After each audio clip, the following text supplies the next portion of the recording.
L'ampleur de la découverte était étonnante. Les experts ont estimé que les restes squelettiques colossaux, maintenant exposés par le retrait des eaux de l'Euphrate, appartenaient à une créature qui ne ressemble à rien de ce qui a été enregistré dans l'histoire de l'humanité. Pendant des siècles, le livre de l'Apocalypse a prédit une époque où le grand fleuve Euphrate s'assécherait, ouvrant la voie à une série d'événements qui bouleverseraient le monde.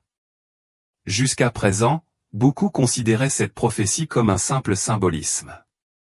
Alors que les eaux reculent à un rythme sans précédent, révélant des secrets longtemps enfouis sous le lit de la rivière, une question effrayante se pose, pourrait-il s'agir d'un signe indéniable d'une intervention divine?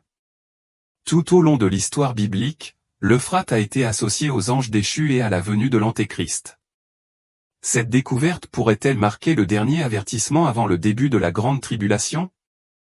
Ce qui semblait autrefois être une métaphore religieuse abstraite est désormais une réalité en développement, suscitant la curiosité scientifique tout en générant un profond inconfort spirituel.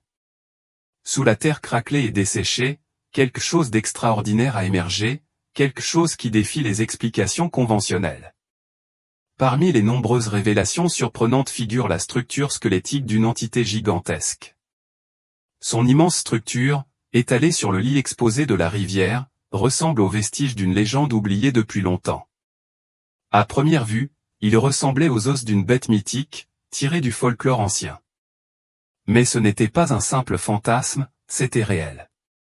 La taille des os est presque incompréhensible, aussi épais que des troncs d'arbres imposants et s'étendant à travers le paysage désolé. Ils rivalisent en longueur avec les plus gros serpents jamais documentés. Les scientifiques et les archéologues, désespérés de classer cette découverte dans l'histoire connue, sont confrontés à plus de questions que de réponses. Les premières théories suggèrent que les restes pourraient appartenir à un prédateur préhistorique non découvert, une créature si ancienne qu'aucune trace de son existence n'était jamais apparue jusqu'à présent. Mais d'autres proposent une possibilité encore plus inquiétante, que cet être ait existé à une époque bien au-delà de la compréhension humaine, tapi dans les profondeurs de l'Euphrate bien avant la civilisation enregistrée. Ce qui rend la découverte encore plus déroutante, c'est l'état des restes squelettiques. Contrairement aux fossiles typiques, qui ont subi une minéralisation importante sur des millions d'années, ces os semblent étrangement bien préservés, comme s'ils n'avaient été que légèrement touchés par le temps lui-même. Certains chercheurs sont réticents à accepter que ces restes puissent être vieux de plusieurs millions d'années, ce qui soulève la possibilité inquiétante que cette créature ait vécu et peut-être même péri beaucoup plus récemment qu'on ne l'imaginait auparavant. Cependant, ce n'est pas seulement la taille ou la préservation des os qui inquiètent ceux qui les examinent. Leur emplacement est très inhabituel, presque comme s'ils avaient été délibérément placés plutôt que dispersés par la dégradation naturelle. Les étranges marques gravées sur la surface des os sont encore plus déroutantes. Contrairement aux signes typiques d'érosion ou de fossilisation, ces sculptures ressemblent étrangement à des inscriptions anciennes, dont la signification s'est perdue au fil du temps. Les théologiens et les érudits religieux ont adopté une vision particulièrement sinistre de ces découvertes. Tout au long de l'histoire, les serpents ont symbolisé la tromperie et la connaissance interdite. Presque toutes les civilisations anciennes ont des histoires d'énormes créatures serpentines, des êtres qui ont joué un rôle central dans les mythes de la création, les batailles divines et les prophéties apocalyptiques. Dans le livre de la Genèse, le serpent était le signe avant-coureur de la chute de l'humanité, tentant Adam et Ève à la désobéissance. Dans l'Apocalypse, Satan est décrit comme un grand dragon, un être doté d'une puissance écrasante destinée à tromper les nations et à provoquer une période de tribulation. Cette créature nouvellement découverte pourrait-elle être une manifestation de ces anciens avertissements? Plus déconcertants encore sont les témoignages de ceux qui ont visité le site. Certains affirment avoir entendu des murmures étranges émanant des os, sons pour lesquels aucune explication scientifique n'a encore été trouvée. D'autres décrivent un silence lourd, presque suffocant, dans l'air, comme si le sol même sous eux était conscient de ce qu'ils avaient déterré. Les habitants parlent à voix basse de rêves et de visions étranges, de silhouettes sombres et de messages énigmatiques qui semblent attirer l'attention des ténèbres. Alors que les experts poursuivent leurs investigations, les questions se multiplient. Pourquoi aucune trace d'une telle créature n'a-t-elle jamais été trouvée auparavant? S'il s'agissait simplement d'une espèce éteinte, pourquoi ces restes sont-ils restés cachés si longtemps, pour être révélé maintenant, à une époque où le déclin de l'Euphrate s'aligne si étroitement avec la prophétie biblique? Certains pensent que ces événements ne sont pas de simples coïncidences. Le moment troublant, la préservation inexplicable, les inscriptions anciennes, tout indique quelque chose de bien plus grand qu'une simple découverte archéologique. On a de plus en plus le sentiment que la Terre elle-même révèle des secrets longtemps cachés, comme si la frontière entre le naturel et le surnaturel commençait à s'estomper. Le lien entre les serpents et la prophétie divine s'étend bien au-delà de cette dernière révélation. À l'époque de Moïse, les serpents étaient des agents de destruction et des symboles de rédemption. Dans le livre des Nombres, Dieu a envoyé des serpents venimeux parmi les Israélites en guise de punition pour leur rébellion. Cependant, ceux qui virent le serpent de bronze soulevé par Moïse furent miraculeusement guéris, préfiguration paradoxale du sacrifice éventuel du Christ. Mais la référence biblique la plus effrayante vient peut-être d'Apocalypse 12, 9, où Satan n'est pas seulement un trompeur, mais s'est complètement transformé en un grand dragon, l'ancien serpent qui apporte la destruction au monde. Si cette découverte est plus qu'une simple anomalie, si elle est effectivement liée à des prophéties qui se déroulent, alors les implications sont profondes et terrifiantes. Cependant, les restes squelettiques ne sont pas la seule découverte extraordinaire dans le lit asséché de la rivière. Alors que l'Euphrate continue de refluer, un autre artefact est sorti de ses profondeurs. Une situation qui n'a fait qu'accroître le sentiment de malaise croissant. Enfouie sous des siècles de limon et de pierre, une ancienne épée a été mise au jour, gravement corrodée mais conservant toujours sa forme formidable. L'arme est bien plus grande que les épées standards des périodes historiques connues, sa conception est inconnue et son savoir-faire ne ressemble à rien de ce que l'on trouve dans la région environnante. Les chercheurs et les archéologues ont été laissés dans un état de stupéfaction et de spéculation. À mesure que la nouvelle de la découverte se répandait, nombreux étaient ceux qui se tournaient vers l'histoire biblique pour trouver des réponses. Certains pensent que l'épée pourrait être liée à l'une des batailles les plus célèbres des Écritures, le duel entre David et Goliath. Selon 1 Samuel 17, 45 à 51, Goliath était un puissant guerrier qui semait la peur dans le cœur des armées d'Israël. Il se tenait comme un géant parmi les hommes, lançant un défi qu'aucun soldat n'osait relever, jusqu'à ce qu'un jeune berger nommé David s'avance. Armé uniquement d'une fronde et de 5 pierres lisses, David a déclaré sa foi en Dieu et a abattu Goliath d'un seul coup fatidique dans le front. Cependant, ce n'est pas la pierre qui a assuré sa victoire. C'était l'énorme épée de Goliath que David brandissait pour couper la tête du géant déchu. Cette épée ancienne, maintenant révélée par le recul de l'Euphrate, pourrait-elle être un vestige de cette bataille légendaire? L'idée peut paraître farfelue, mais l'histoire a le don de cacher des vérités qui refont surface aux moments les plus inattendus. À chaque nouvelle révélation, les mystères de l'Euphrate s'approfondissent. Que ce soit à travers le prisme de la science ou de la foi, une chose est indéniable, quelque chose de profond se déroule. Le fleuve, longtemps considéré comme le berceau de la civilisation et la pierre angulaire des prophéties bibliques, révèle des secrets qui remettent en question tout ce que nous pensions savoir. Alors que les eaux continuent de baisser, on ne peut que se demander, qu'est-ce qui se cache d'autre en dessous? S'il s'agit bien de l'épée légendaire de Goliath, comment a-t-elle atteint les profondeurs de l'Euphrate, si loin de la terre d'Israël? De nombreuses théories tentent de résoudre ce mystère. Une possibilité est que l'épée ait été prise comme butin de guerre lors d'anciennes batailles, transmise d'un conquérant à l'autre et finalement perdue dans le chaos de la guerre, coulant dans le lit de la rivière au fil du temps. Une autre théorie suggère que lorsque les Babyloniens ont conquis Jérusalem et détruit le temple de Salomon, ils ont pillé d'innombrables objets sacrés.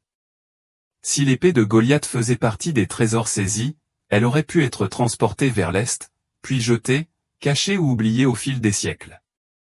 Une possibilité plus intrigante est que des prêtres ou des guerriers israélites, craignant la profanation de leurs reliques sacrées, aient délibérément caché l'épée dans un endroit secret, peut-être près de l'Euphrate, un fleuve qui a joué un rôle important dans l'histoire biblique. Au fil des siècles, l'évolution des paysages, les inondations et les forces naturelles l'ont peut-être enfoui profondément sous le lit de la rivière, le préservant jusqu'à sa redécouverte inattendue dans les temps modernes. Mais cette révélation est-elle purement fortuite ou pourrait-elle faire partie d'un plan divin? Le fleuve Euphrate est en train de tarir, un événement mentionné directement dans Apocalypse 16, 12 comme un signe de la fin des temps.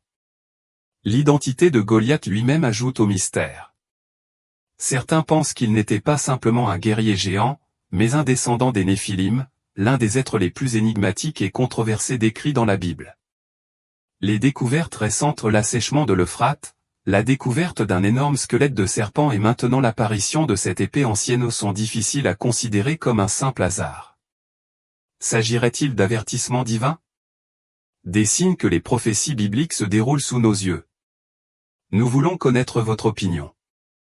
Ces découvertes ont-elles une signification spirituelle ou sont-elles simplement des vestiges d'une histoire oubliée? Partagez votre point de vue dans les commentaires. Et avant de partir, considérez ceci. Tout au long de la Bible, les anges déchus ont été associés à la corruption de l'humanité, façonnant l'histoire de manière à la fois mystérieuse et catastrophique. Ses origines remontent à Genèse 6, 4, qui dit « Les Néphilim étaient sur terre à cette époque, et aussi plus tard, lorsque les fils de Dieu allèrent vers les filles des humains et eurent d'elles des enfants. Ils étaient les héros des temps anciens, des hommes célèbres. » Ce passage a déconcerté les théologiens pendant des siècles. De nombreux biblistes interprètent les « fils de Dieu » comme des êtres angéliques déchus qui ont défié la loi divine, ont pris des épouses humaines et ont donné naissance aux Néphilim, une race de géants dotés d'une force et d'une intelligence extraordinaires. Bien qu'on les appelle « héros des temps anciens », leur héritage n'est pas celui de la justice, mais celui de la destruction et de la corruption. Certains croient que leur existence a contaminé la lignée humaine, conduisant Dieu à provoquer le grand déluge pour nettoyer la terre et restaurer l'humanité à sa pureté prévue. Cependant, les Néphilim ne furent pas complètement exterminés. Certains pensent que Goliath, le redoutable guerrier philistin que David a vaincu, était l'un de ses descendants, un vestige survivant de cette lignée corrompue. La Bible fournit une preuve supplémentaire que les géants ont persisté longtemps après l'époque de Noé. Dans Nombre 13, 33, des espions israélites rapportent avoir trouvé les descendants des Néphilim, les Anakim, en Canaan. Plus tard, dans 2 Samuel 21, 15 à 22, David et ses hommes se sont engagés dans une bataille contre d'autres géants de la lignée de Goliath, renforçant ainsi l'idée que sa présence a perduré à travers les générations. La découverte récente d'un énorme squelette de serpent près de l'Euphrate ajoute une autre couche de mystère. Depuis la nuit des temps, le serpent est un symbole de tromperie et de rébellion. Apocalypse 12, 9 décrit Satan comme le grand dragon, cet ancien serpent appelé le diable ou Satan, qui égare le monde entier. Cet énorme squelette pourrait-il être lié à des anges déchus? Selon les textes bibliques, ils furent jetés et emprisonnés sous l'Euphrate. Certains pensent que ces êtres déchus, connus sous le nom de « les veilleurs » dans le livre d'Hénoch, parcouraient autrefois la terre, corrompant l'humanité et transmettant des connaissances interdites. Des textes anciens suggèrent qu'ils ont modifié la création elle-même, produisant des êtres contre nature et monstrueux. Le moment de ces découvertes, coïncidant avec l'assèchement de l'Euphrate, ne fait qu'approfondir le mystère. La prophétie biblique déclare que lorsque cette rivière s'asséchera, des événements monumentaux se produiront, notamment la libération de puissantes entités surnaturelles. Alors que ces anciennes reliques émergent des profondeurs de la rivière, elles nous rappellent de manière obsédante que la bataille spirituelle décrite dans les Écritures n'est pas une simple métaphore, mais une réalité qui se déroule devant nous. Ces découvertes sont-elles annonciatrices de la fin des temps? Si oui, que pourrait-il arriver ensuite? Le monde pourrait bientôt être témoin d'événements dépassant l'entendement humain, alors que des forces oubliées depuis longtemps se réveillent à nouveau. L'Euphrate a toujours été un lieu de prophétie et de rencontre divine. Apocalypse 9, 14 à 15 offre un avertissement effrayant. Libérez les 4 anges qui sont liés par le grand fleuve Euphrate.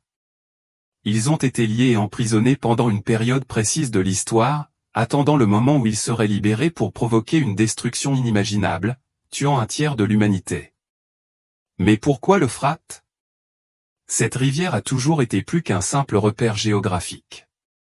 Elle a été un champ de bataille spirituel, une ligne de démarcation entre de grands empires et le théâtre de certains des événements les plus significatifs de l'histoire biblique. La Syrie, Babylone et la Perse se sont toutes développées et sont tombées le long de ses côtes, façonnant le destin des nations. Aujourd'hui, alors que la rivière s'assèche, nombreux sont ceux qui pensent que cela pourrait être un prélude à la libération des 4 anges liés, des êtres puissants qui ont attendu des millénaires le moment du jugement final. Les rapports en provenance de la région ne font qu'aggraver les troubles. Les voyageurs et les locaux ont parlé d'événements étranges, des chuchotements dans une langue inconnue, des sons étranges capturés sur des enregistrements et un sentiment inébranlable d'être observé.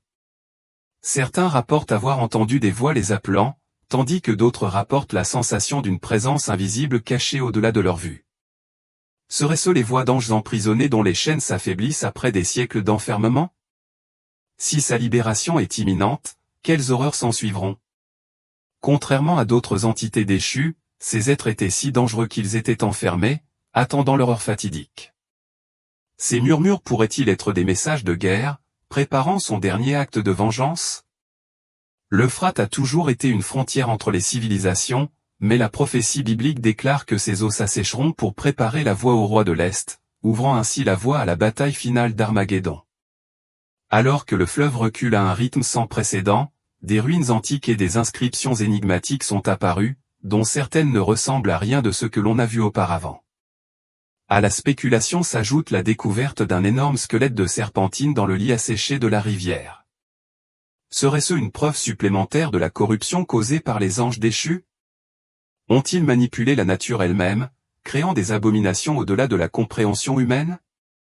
Si ces anges liés sont réellement sur le point d'être libérés, le monde pourrait être au bord d'un événement sans précédent dans l'histoire. Son retour ne sera pas subtil.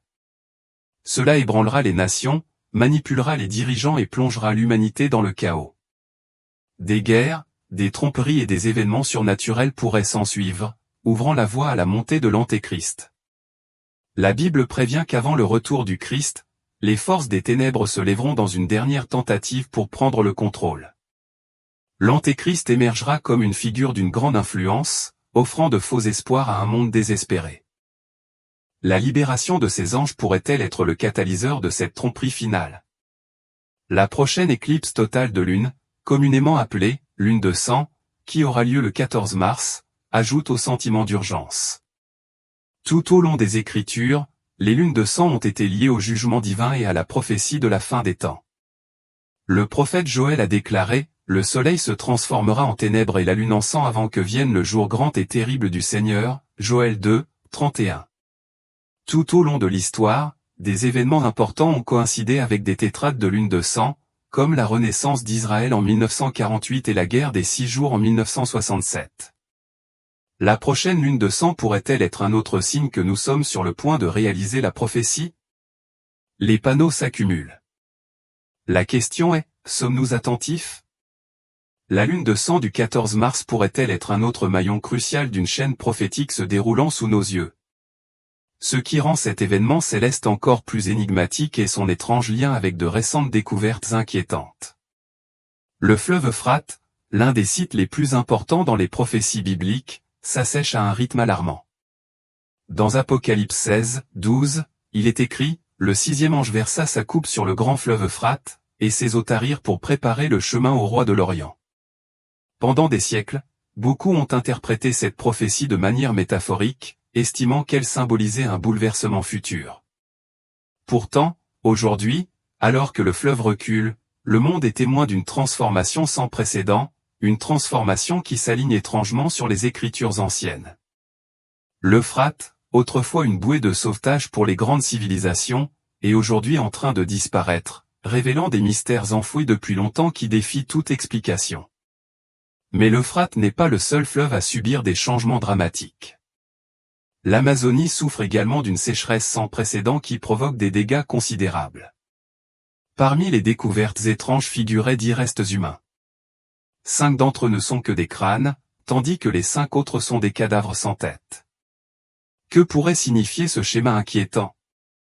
Chaque jour qui passe, ce qui était autrefois considéré comme une ancienne légende semble se matérialiser sous nos yeux. Serions-nous sur le point d'assister à un signe des temps extraordinaires, révélateur d'un mystère prophétique? L'assèchement rapide de l'Euphrate est l'un des événements les plus fascinants et mystérieux de notre époque. Ce fleuve, vénéré pour son importance historique et spirituelle, est depuis longtemps lié aux prophéties bibliques. À mesure que les eaux se retirent, elles révèlent d'étonnants secrets, des secrets qui ébranlent les fondements même de ce que nous pensions savoir. Parmi les découvertes récentes se trouve une ancienne épée aux proportions colossales, qui ne ressemble à aucune arme connue dans la région. Corrodée par le temps, mais toujours aussi imposante par son ampleur, cette relique a dérouté les historiens et les archéologues. La grande taille de l'épée défie les attentes conventionnelles, générant des chuchotements et des spéculations. Serait-ce l'épée légendaire de Goliath, une relique du passé ou un signe avant-coureur du futur? La nouvelle de la découverte s'est répandue comme une traînée de poudre, suscitant un vif intérêt parmi les biblistes. La taille impressionnante de l'arme, combinée à son emplacement inattendu sous l'Euphrate, a suscité une tempête de questions. Assistons-nous à l'accomplissement d'anciennes prophéties? Sommes-nous préparés à ce qui va arriver? Selon le récit biblique de 1 Samuel 17, 45 à 51, le géant philistin Goliath terrorisait l'armée d'Israël, défiant n'importe quel homme de l'affronter en combat singulier. Tandis que les guerriers expérimentés se recroquevillaient de peur, un jeune berger nommé David s'avança. Armé uniquement d'une fronde et de 5 pierres lisses, il frappa Goliath au front avec une précision divine, le renversant instantanément. Mais David ne s'est pas arrêté là, il prit l'énorme épée de Goliath et s'en servit pour le décapiter, assurant ainsi la victoire d'Israël. Si cette épée appartenait réellement à Goliath, comment a-t-elle fini par se retrouver sous l'Euphrate? Les chercheurs ont proposé plusieurs théories. Certains suggèrent qu'il a été pris comme butin de guerre par une ancienne armée et perdu dans une bataille près du fleuve. D'autres pensent qu'il aurait pu faire partie des trésors sacrés pillés lorsque les Babyloniens ont conquis Jérusalem et qu'il a finalement été enseveli sous des couches de limon pendant des siècles. Mais son apparition soudaine à ce moment précis pourrait-elle être plus qu'une simple coïncidence? Une rivière qui révèle ses secrets. À mesure que l'Euphrate continue de reculer, il révèle bien plus que des artefacts, expose un passé inquiétant qui semble murmurer des avertissements au présent. Sous le lit asséché de la rivière, des grottes et des tunnels récemment découverts présentent des sculptures étranges et surnaturelles. Des figures allongées, des expressions obsédantes et des symboles énigmatiques font allusion à des rituels oubliés pratiqués il y a longtemps. Les archéologues ont découvert d'énigmatiques tablettes d'argile portant des inscriptions anciennes, des statues altérées aux yeux creux et perçants et des autels en pierre portant des traces de ce qui semble être du sang séché des temps anciens. Certains pensent que ces ruines appartenaient aux grands empires de Babylone et d'Assyrie, tandis que d'autres craignent qu'elles ne soient les vestiges de lieux maudits et cachés pendant des siècles. Pour ajouter au mystère, les chercheurs ont détecté des perturbations électromagnétiques inexpliquées dans ces zones. Des lumières vacillantes, des pannes irrégulières d'équipements et des interférences statiques dans les enregistrements ont été documentées.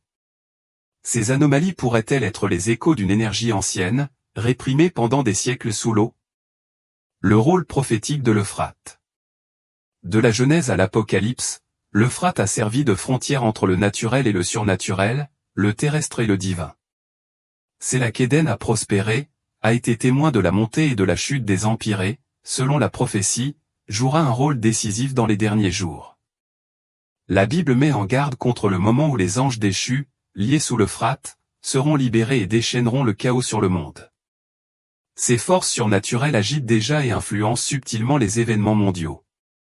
Certains chercheurs suggèrent que son influence se manifeste d'une manière que nous pouvons à peine comprendre, les progrès technologiques, la manipulation génétique et le déclin moral qui frappent les nations.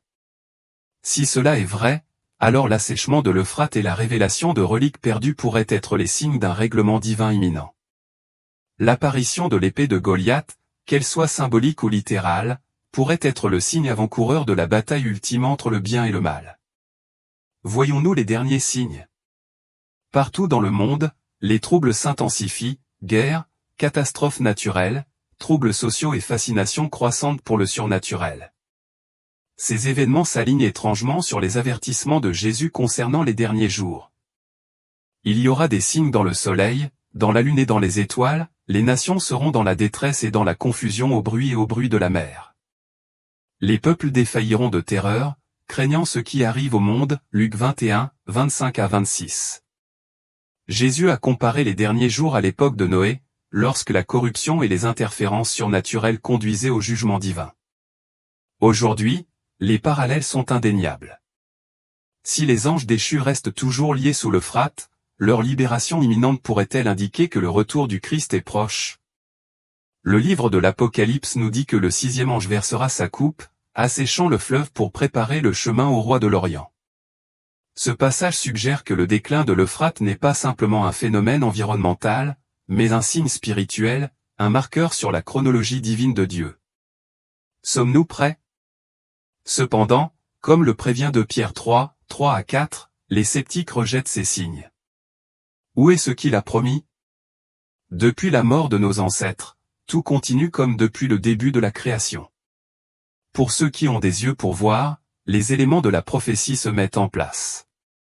La résurgence d'objets anciens, la découverte de civilisations perdues et le chaos croissant dans le monde indiquent que nous approchons d'un moment culminant de l'histoire. La dernière question est, êtes-vous prêts? Si nous croyons vraiment que la Bible est la parole de Dieu, nous ne pouvons alors ignorer la signification de ces événements qui se déroulent. Nous pourrions être au seuil des événements qui mèneront au retour du Christ. Les signes sont partout autour de nous et deviennent de plus en plus évidents chaque jour qui passe. Ce qui était autrefois considéré comme une légende surgit désormais de la poussière de l'histoire, offrant un aperçu d'une réalité bien plus profonde que nous ne l'avions jamais imaginée. Les Écritures promettent que le plan de Dieu se réalisera. La seule question qui reste est la suivante, sommes-nous préparés à ce qui s'en vient?